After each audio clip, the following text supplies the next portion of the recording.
The purpose of this tutorial is to help teachers use Bloom's taxonomy to create better learning objectives with provided standards. Teachers should be able to transform standards given in the curriculum into productive and engaging learning objectives. Bloom's taxonomy is an educational method that separates how a child learns into three domains.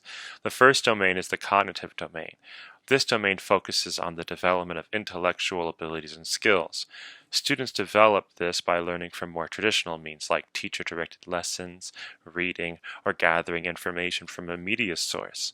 The second domain is the affective domain. This domain refers to students' attitudes, beliefs, and values at school. It is how the students can either buy into a lesson and be engaged or choose not to be engaged. This is what motivates students to learn. The third domain is called the psychomotor domain. This develops physical and fine motor skills.